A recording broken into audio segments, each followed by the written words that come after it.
오늘은 미국의 국방 문제와 한국이라는 제목으로 말씀을 드리겠습니다. 지금 미국의 국방 문제가 직면하고 있는 문제가 세 가지가 있습니다. 첫째는 동부 유럽입니다. 둘째는 웨스턴 패시픽, 태평양 서쪽입니다. 그러니까 태평양 서쪽이니까 말하자면 동중국해, 남중국해 그쪽 지방을 말하는 것입니다. 셋째는 퍼시안 걸프, 페르시아만, 퍼시안 걸프. 이 세 가지의 문제가 미국이 직면하고 있는 국제 문제인 것입니다. 첫째로 러시아가 동부 유럽의 세력을 지금 확장하려고 여러 가지로 노력하고 있습니다. 러시아가 동부 유럽만 목적으로 하는 것이 아니라 동부 유럽의 세력을 확장해서 그 다음에는 유럽 전체 세력을 미치려고 하는 것입니다. 또 둘째뿐 문제는 웨스턴 패시픽 문제는 중국이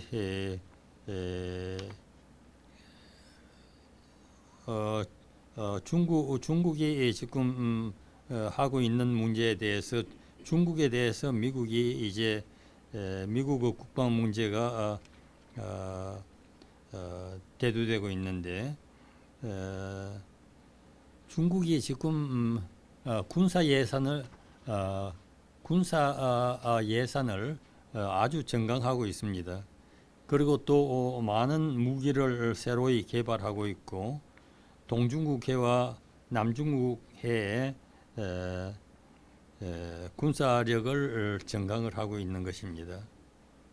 셋째로 퍼시안 걸프 문제는 말하자면 중동 문제인데 이 중동 문제에 대해서 미국 정부가 갈팡질팡을 하고 있는 것입니다.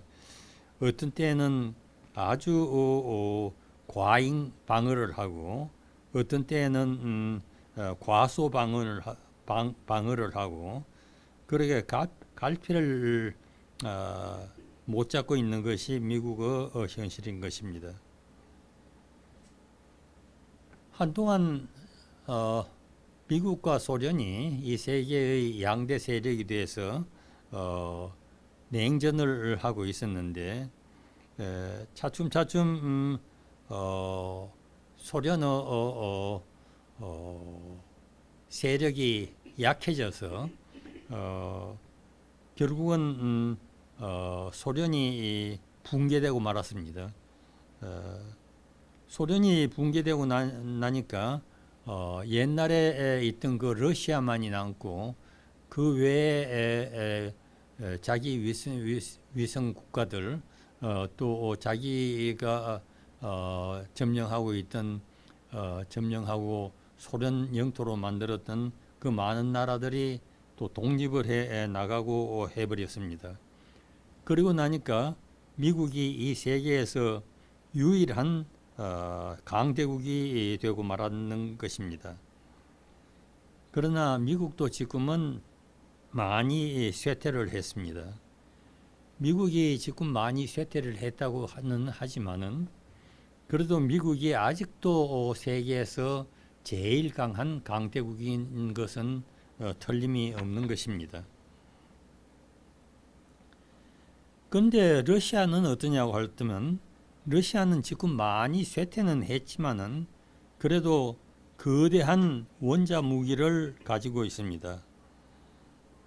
유럽에 대한 야망을 아직도 포기하지를 않고 있습니다. 미국은 동부 유럽의 군사력을 증강할 필요가 생기는 것입니다. 러시아는 옛날에 자기의 영토였는데 지금 독립국가로 다 발전해버린 그 독립국가들에 대해서 지금도 다시 옛날의 세력을 회복하려고 노력하는 중이고, 그래서 동부 유럽으로 세력을 확장해 나가고 드디어는 유럽 전체에 소련의 러시아의 영향력을 미치려고 하고 있는 것입니다. 한편 또 중국은 어떠냐고 하면은 중국은 옛날에는 아주 극단적으로 빈곤한 나라였습니다.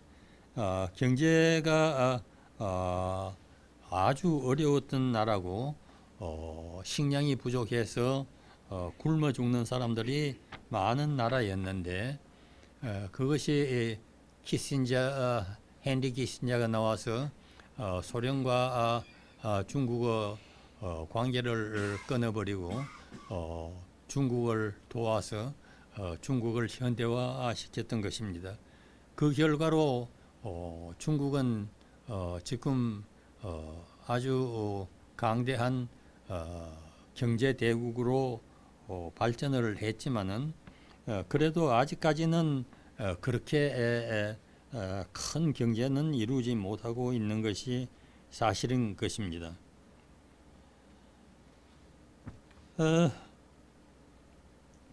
그런데 이 중국 사람들은 옛날부터 그 중화 사상이라는 것이 있었습니다.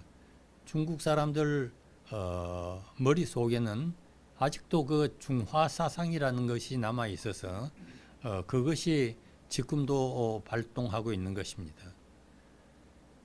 중국 사람들이 지금 가지고 있는 그 중화 사상이라고 하는 것이 뭐냐고 할지면은 중화 사상이라고 하는 것은 중국이 이 세상의 중심이라는 것입니다. 중국이 이 세상의 중심이기 때문에 중국이 이 세계를 지배를 해야 된다는 것입니다. 그래서 지금 중국은 빈곤한 경제 상태에서부터 경제가 발전돼서 어느 정도 이제 경제적으로 부유한 나라가 됐지만은 그래도 아직까지는 그렇게 부유한 나라는 아닌데 벌써부터 중국은 세계에서 중국의 세력을 온 세계에 미치려고 하는 그러한 중화 사상을 지금 발로를 하고 있는 것입니다. 그래서 제일 먼저 중국이 하는 일은 동아시아에 있는 여러 약소국들에게 자기네들 세력을 뻗쳐 나가려고 하는 것입니다. 그래서 동중국해와 남중국해를 자기네들이 차지하고 그거를 자기네들 마음대로 하려고 하는 것입니다. 지난 7월 12일 날 헤이그에 있는 상설 분쟁 재판소에서 판결을 했습니다. 남중국해는 중국의 소유가 아니라 이렇게 판결을 했습니다. 그렇지만은 중국은 이 판결을 무시하고 남중국해, 동중국해는 자기네들의 소유라고 영유권을 주장하고 있는 것입니다. 경제가 한때는 급속도로 발전했지만은 중국도 지금은 경제가 형편이 그렇게 좋지가 않습니다. 그러나 그럼에도 불구하고 군사력을 아주 발전을 시키고 있는 것입니다. 중국은 일본과 맞대어서 영토 문제 때문에 동중국해에서도 갈등을 빚고 있습니다. 그러나 일본뿐 아니라 필리핀 또 동남아시아의 여러 나라들과도 관계를 아주 악화된 관계를 가지고 있는 것입니다. 우리가 군사 문제를 이야기할 때 제일 근본적으로 생각하는 것은 핵무기입니다. 핵무기의 전략이 변하고 있습니다. 제일 처음에는 이거를 소련과 미국 이 양대 국가가 서로 경쟁하는 그러한 형편에 있었습니다. 그러나 지금에 와서는 이 양대 국가가 경쟁하는 데서 벗어나서 이제는 핵무기를 가진 나라가 많이 있기 때문에 이러한 많은 나라들이 이제 핵무기 때문에 여러 가지 문제를 만들어서 지금 복잡한 가운데 있는 것입니다. 또 동시에 핵무기는 그냥 핵무기에서 그치는 것이 아니고 이제 핵을 이용한 여러 가지 새로운 기술 그런 것을 말하고 그런 대로 발전을 하고 있는 것입니다. 그래서 이제는 핵무기뿐 아니라 핵무기와 연관되는 여러 가지 그 기술 문제가 또 문제가 되어 있는 것입니다. 그래서 옛날에는 뉴클레어 밸런스라는 말을 많이 썼습니다. 뉴클레어 밸런스라고 할 때는 어느 나라는 핵폭탄을 몇 개를 가지고 있고 어느 나라는 몇 개를 가지고 있다. 가령 소련이 핵무기를 얼마를 가지고 있기 때문에 있는데 미국이 핵무기를 너무 많이 가지고 있으니까 그렇게 하면 밸런스가 맞지가 않는다. 그것을 제한해야 된다. 이렇게 해서 소련과 미국 사이에 그 뉴클레어 밸런스 핵무기를 균형 있게 비슷하게 가짐으로써 전쟁을 방지하자고 하는 그러한 일을 했습니다. 그러나 지금에 와서는 스트레테직 밸런스, 전략적인 균형이라는 말을 많이 쓰고 있습니다. 그것은 뭐냐고 하면은 핵무기 폭탄수가 몇 개가 있느냐가 문제가 아니고 그것을 어떻게 이용해서 어떠한 새로운 전략을 만들고 있느냐고 하는 것이 문제가 되는 것입니다.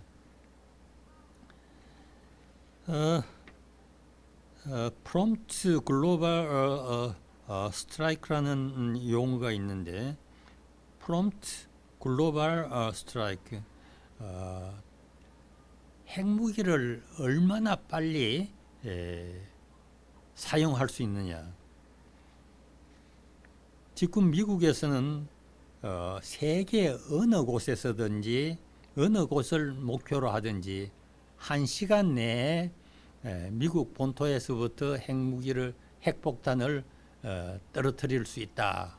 그 1시간 이내에 할 수 있다고 하는 이런 프롬프트 빨리 핵폭탄을 넣어서 공격할 수 있다고 하는 그러한 것을 지금 추진하고 있는 것입니다.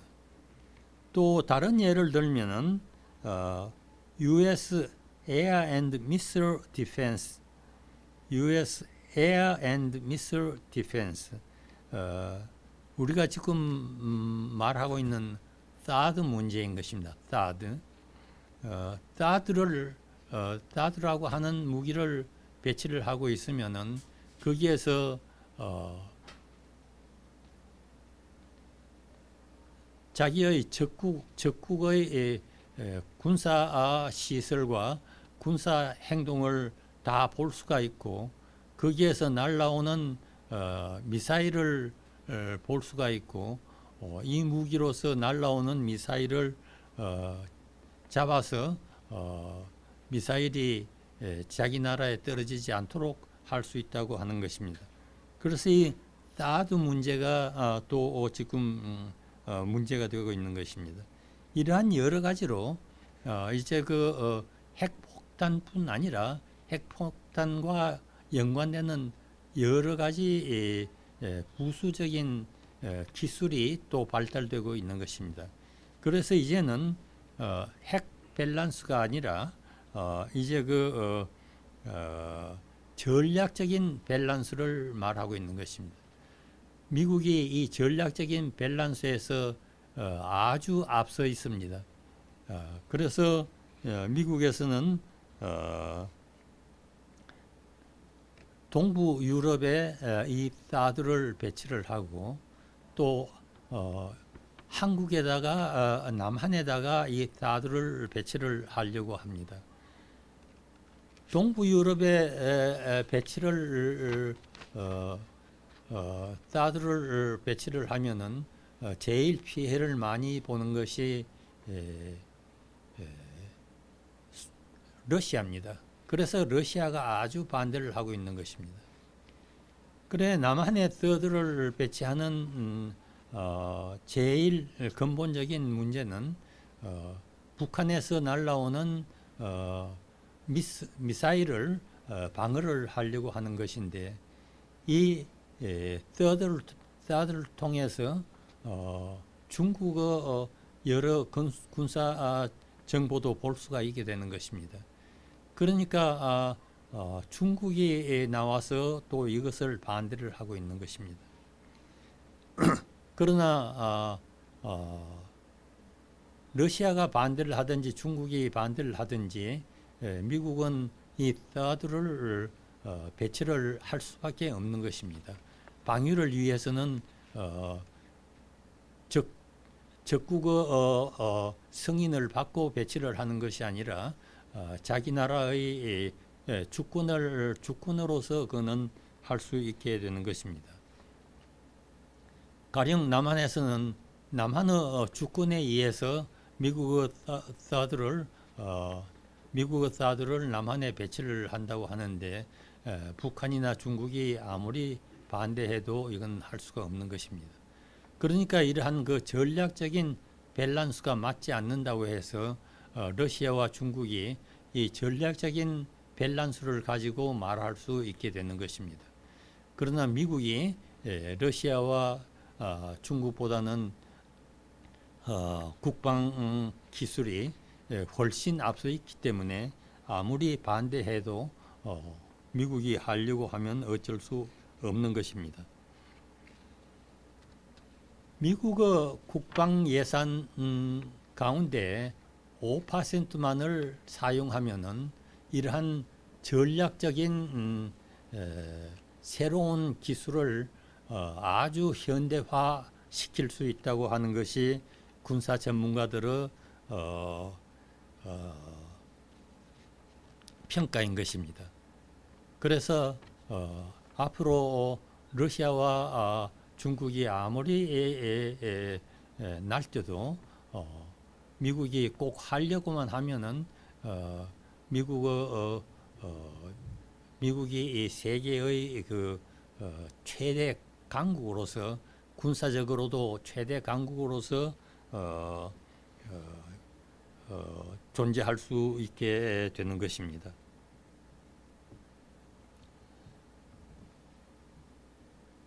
그런데 미국은 지금도 이 세계에서 경제적으로 아주 부유한 나라이지만은 미국이 온 세계에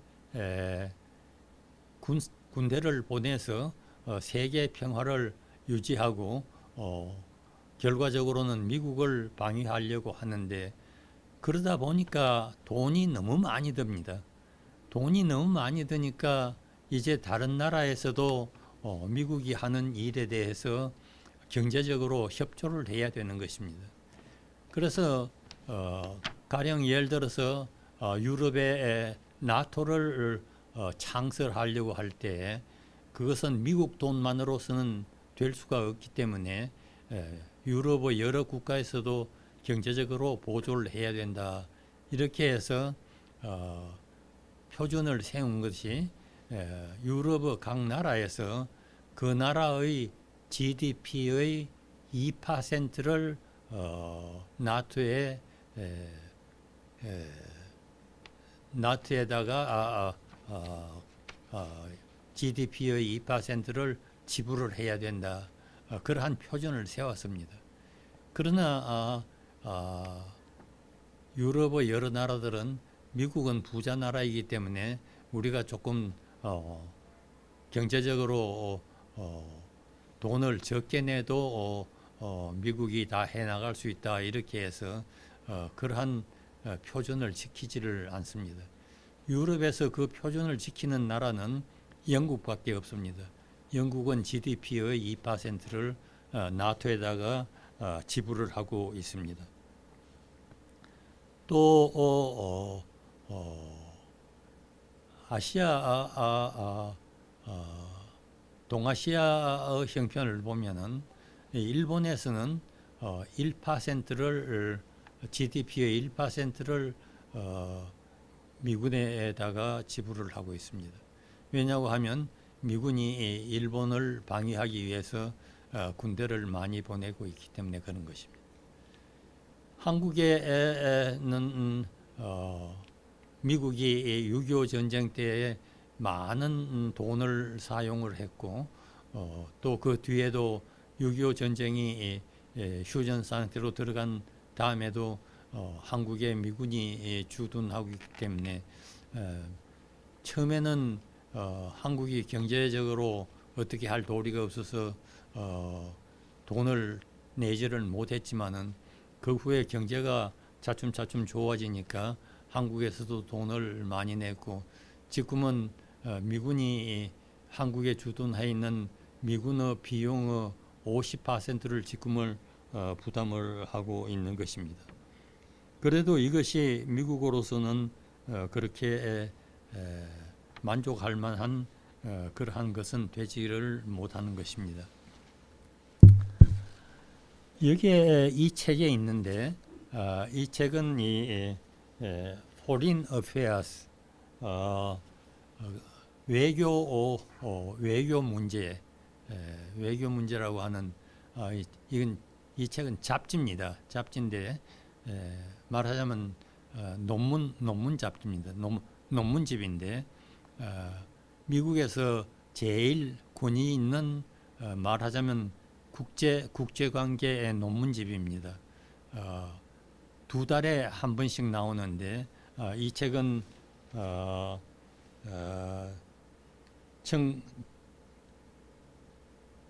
금년도 9월, 10월 봅니다. 9월, 10월 2016년 9월, 10월, 9월, 10월 그 2달 동안에 하는 그 책인데 이 책에 아주 흥미로운 논문이 하나 실려 있습니다. 그 논문의 제목은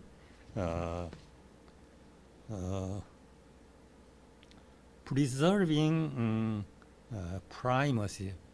Preserving Primacy. Preserve란 말은 보호한다 또는 유지한다 그런 말이고 Primacy는 탁월한 것을 말하는 것입니다. 그 탁월함을 유지한다.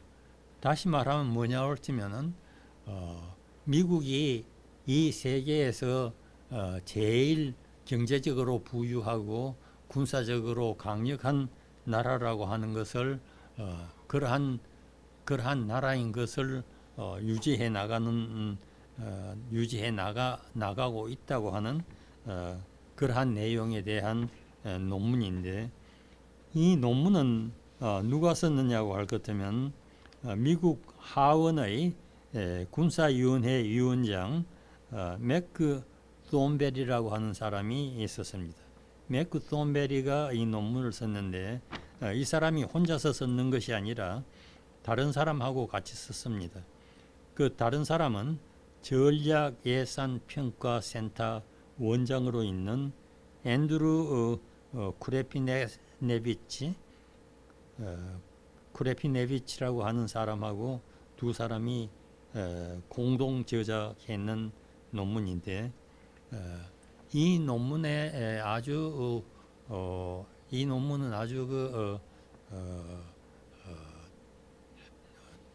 아주 중요한 논문인데 오늘 지금 오늘 제가 말씀드린 그 말씀이 이 논문의 내용에다가 제 자신의 의견을 첨부했는 그러한 것이 오늘 말씀드린 내용인 것입니다.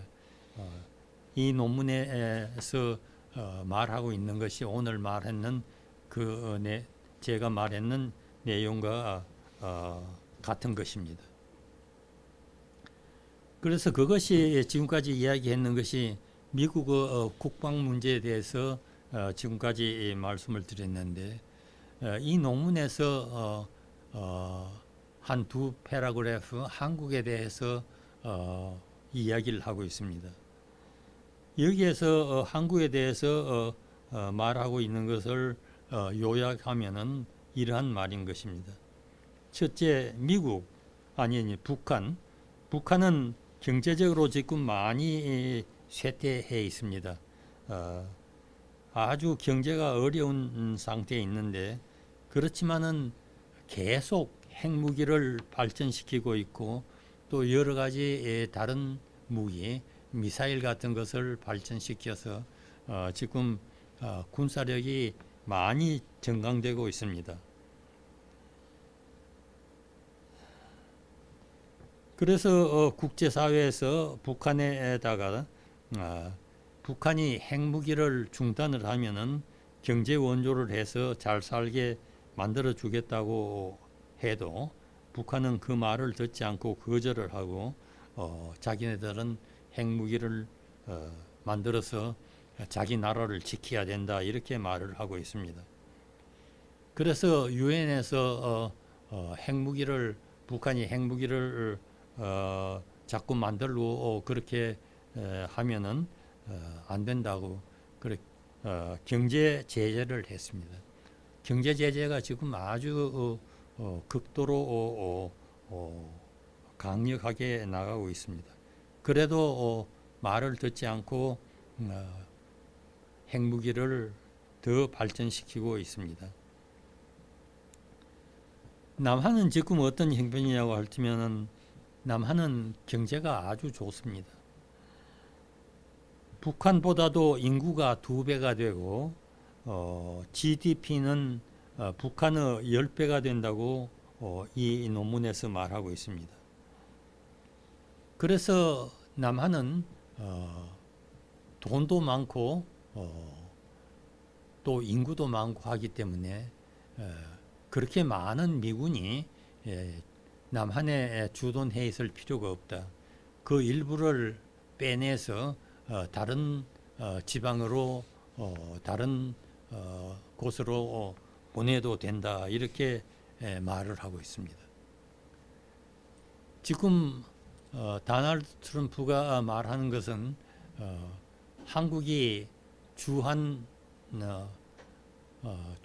미군의 비용 100%를 다 부담하지 않으면은 미군을 철수시키겠다. 자기가 대통령이 되면은 그렇게 말을 하고 있습니다. 그래 이 논문에서 말하는 것도 비슷한 말입니다. 한국이 지금 잘 살고 있는데 미군이 그렇게까지 많이 원조를 안 해도 된다. 지금 도널드 트럼프가 다음 대통령이 되면 남한에는 참으로 큰 문제가 닥치는 것입니다. 여러 가지 국내 정치로도 문제가 되고 결과적으로 한국의 운명이 어떻게 될지도 모르는 것입니다. 그러나 힐러리가 대통령이 된다고 해도 문제는 없어지는 것은 아닌 것입니다. 지금 이번 대통령 미국에서 이번 대통령 선거를 통해서 온 미국 시민들에게 미국의 경제가 지금 어떻게 되어 있다는 것을 전부 계몽을 시켰고 또 미국 군사력이 지금 어떻게 되어 있다는 것도 계몽을 시키고 했습니다. 그래서 힐러리가 대통령이 된다고 해도 트럼프가 했는 말을 어느 정도 참고해서 트럼프가 이야기하는 그 정책을 어느 정도는 수용할 수밖에 없게 되어 있습니다. 그래서 결국은 한국도 이제 문제가 많을 것으로 생각합니다. 힐러리가 대통령이 돼도 남한에서 이제 미군 주돈 비용의 상당한 부분을 50% 가져도 되는 것이 아니고 더 많이 지불을 해야 될 것으로 추측을 하는 것입니다. 이제 미국의 대선을 앞두고 미국의 대통령 선거를 앞두고 미국의 국방 문제와 한국의 국방 문제를 이제 이 잡지에 있는 논문을 중심으로 해서 우리가 생각을 해봤던 것입니다. 오늘 강의는 여기에서 마치겠습니다. 감사합니다.